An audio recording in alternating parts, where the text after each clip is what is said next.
further this way is the Greek border. The Vjosa River has been a very important river for the southern Balkans.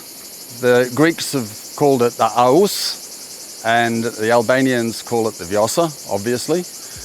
And it's featured in various ancient Greek texts. It's in many civilizations. The Illyrians had many hill encampments on the mountains around here, and it featured very heavily in the First Macedonian Wars, which were the wars between the Roman Republic and the Macedonians, and a lot of battles were fought around this area.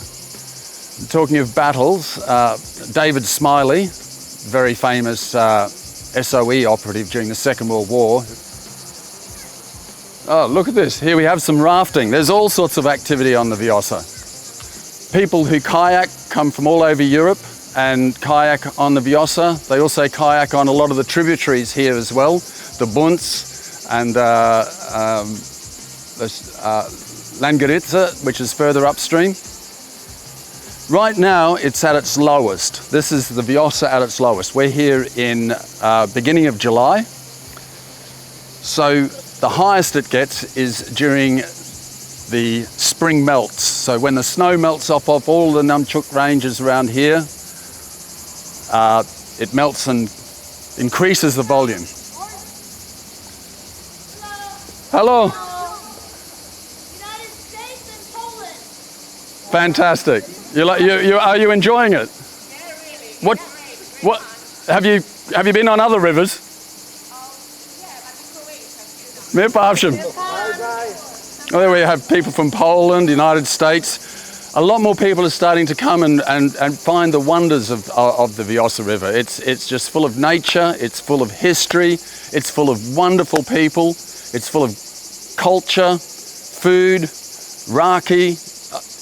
You will not be disappointed if you come to the Vjosa. It is an absolutely beautiful place, and it's a very special place because it's the last large free-flowing river in Europe. There's a few up in Norway, but as far as I'm told, they're not as grand as the Vjosa. So it's a great time to come. In summertime, it's beautiful to swim in the Vjosa, and in wintertime and springtime, it's fantastic because you see it at its fullest, and it is a mighty river. This river, once the melt happens, the water level comes up to the top of these rocks up here. This is all underwater here. This is just one big raging river racing towards the Adriatic.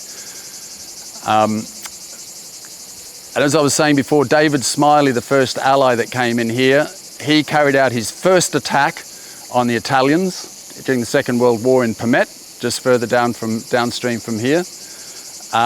This area has also been very important to the Albanians for their independence. Three brothers, the Frasheri brothers, Naim, Abdul and Sami Frasheri, all came from a village not far from here, behind these hills, and a village called Frasher. And they were very important for the whole independence movements.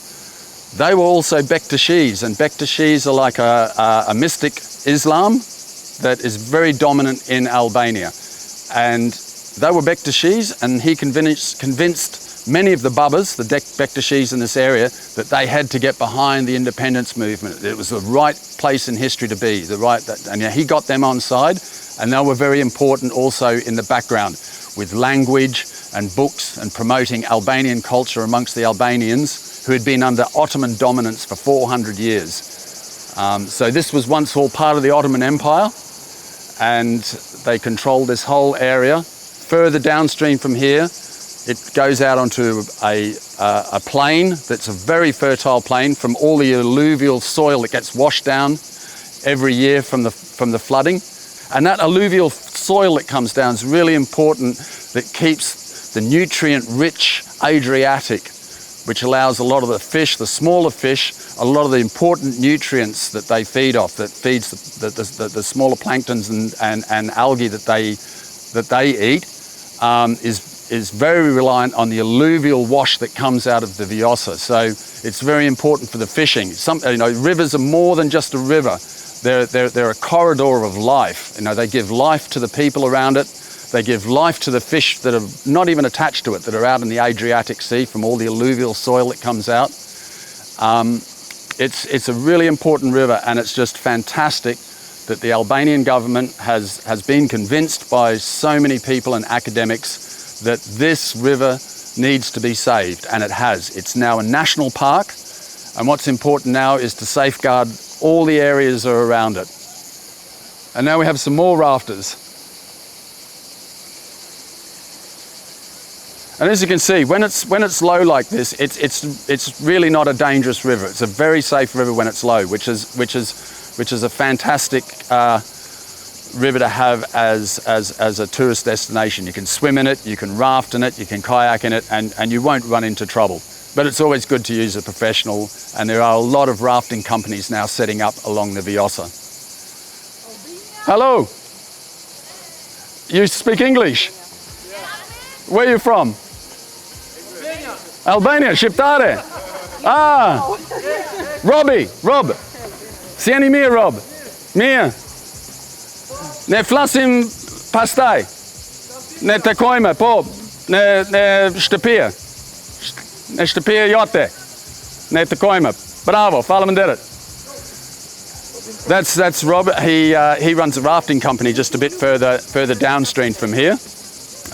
Lovely man. He's very experienced on the Vjosës, like I was saying. It's a safe river, but do it with a professional. And Rob is a real professional. And these are all his rafts, obviously.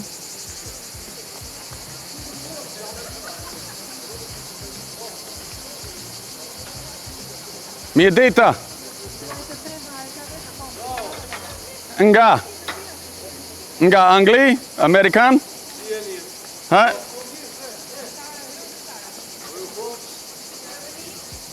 Germany? Belgium and Germany. I mean, people are coming all over from Europe, and they're starting to realize the beauty of the Vjosës.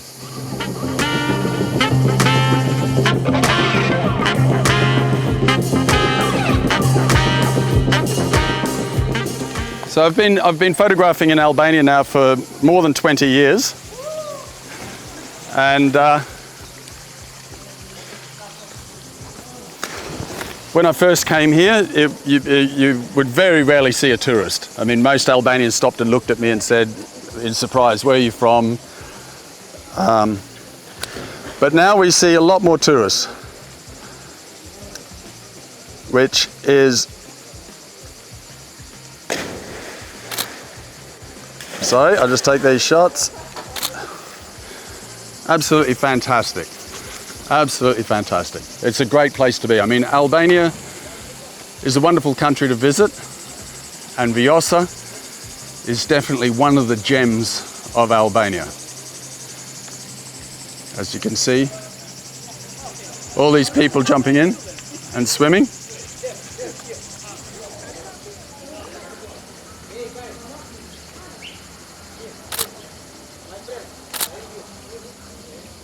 Një, dy, tre.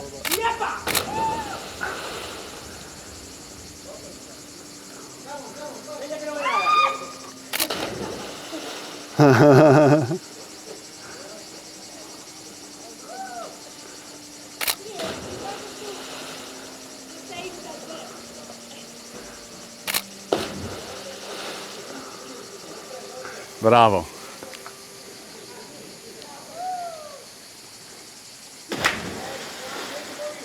That's fantastic. Also in Permet, there was a congress with the Communist Party during the Second World War, which was very important for